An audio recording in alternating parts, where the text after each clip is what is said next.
ترك ما تقعد مع الناس، اقعد مع الرئيس ده ذاته تفاهم معه الشارق وضعه شنو، ما حيحلوا لك جبريل ابراهيم. جبريل ده لانه وزير ممكن يشيلوه باي قرار. بكره الصباح اتفقت معه على اي صفقه ولا تمويل، بكره الصباح يشيلوه. لكن المينا قاعد عندك والبحر الاحمر ما في الباب. شو مواطن الشرق من يومه هامش ومن يومه تعبان لانه القياده بتاعته ما بتهتم به. انت عينك في شنو لما تقعد مع مناوي والتجان السيسي؟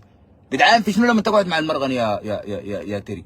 ده شنو ممكن ما يجيبوا لك المواطن والمهمش والزول المغتصب والمنتهك في الخرطوم؟ في شنو اللي حيجيبوا لك مناوي؟ مناوي ما طلع من المعركه، مناوي هرب من المعركه. الليله قال مناوي شنو؟ قال يا اخي في تهديدات وصلتني انه القوات حقتي حتتضرب.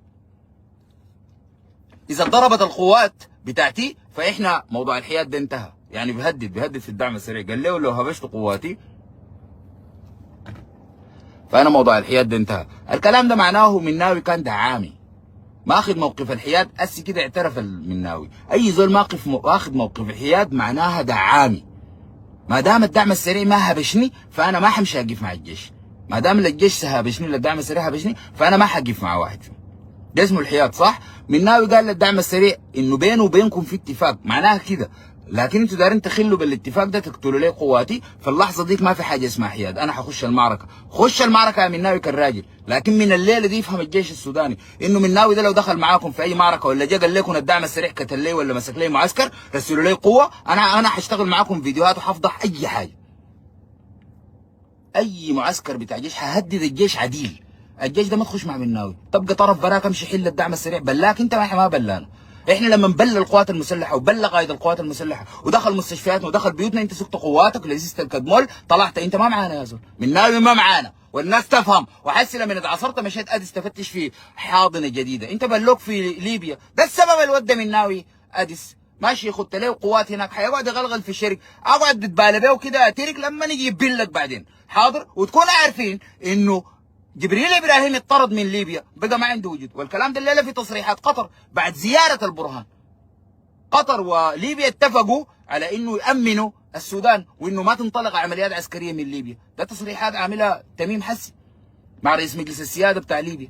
ده زياره بتاعت البرهان ظهرت. صاحبنا ده قام يسخن معه. الكلام بتاع ابو جلحه وما جلحه، جلحه ده ما قاعد في ليبيا. قالوا له يا اخي خارج ما تحرس لنا بترول ولا زفت الطين. قوم جد سوق غواتك ده خش جاي اخر الخرطوم عامل لنا 26 فيديو ابو جلحه وما ابو جلحه. واحنا انا بكبر في موضوع ابو جلحه، داير اكبر موضوع ابو جلحه.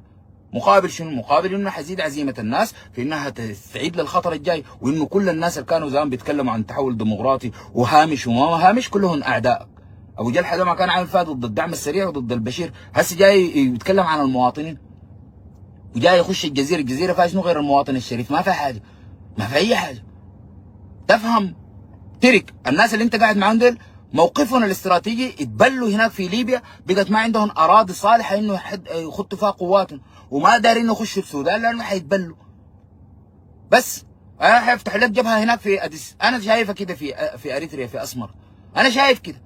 مناوي ده انت سبب واحد يقعدك معاه يا ترك ما صاحب قرار ولا عنده اي حاجه. عنده هناك حاكم اقليم لليله ما عامل له نقاط بتاع التفتيش في الشارع. ده ما زول بتنزل لمستواه يا ترك. وانت لو دار تحكمنا احنا ما معاك خش الصندوق ده 3 مليون مواطن في الشرقه ترك بيرشحوك. ترك ده ما عنده اي منطق. حسي قاعد معاهم برا لما تقعدوا في الفنادق عندكم في بورسودان بيتك كبير ما تناديهم كل يوم يتكلموا. ماشي يقعد فيها اديس شنو عاملين فيها مهتمين ومنتهى ما في حاجه. الموضوع ده بل الراجل ينزل الشارع واحد فيهم عنده عسكري واحد في الشارع. ما ترك قال عندي 65,000 مقاتل حيودينا القوات المسلحه. الاسبوع اللي فات قال الحرب العباسيه دي تجيب 200. الحربة شنو؟ فيها نبذه كده. ما دخل لنا ولا عسكري، ما من حقه يحكم ولا حيحكم يا برهان. بلد دي حتفرتقوها. حنقعد في صراع مؤجل بين الحريه والتغيير. حنقعد اليوم كله في مداقرات. لا تستطيع يا برهان انشاء اي حكومه ما لم تمسك الحريه والتغيير. الخونه اللي قاعدين برا السودان واللي بيحرضوا على القوات المسلحه وتفتيت السودان تقبضهم تجيبهم الترباس. اول حاجه تكون فاهم قعاد اسمره وقعادك مع جبريل وقعادك مع ترك ما حتجيب حكومه ولا حتجيب استقرار. الاستقرار حيجي الطرف الثاني ده تمسكهم تقبضهم. دعمك للقوات المسلحه يا برهان من موقعك ده انه الخونه اللي بيطعنوا في القوات المسلحه وبيفشوا في اسرارها وبيعتبروا الانجازات العسكريه تهم ضد القوات المسلحه زي ما بيعمل امين مكي ولا بيعمل هشام عباس ولا بيعمل حنان حسن. ديل انت كده بتضعف في القوات المسلحه.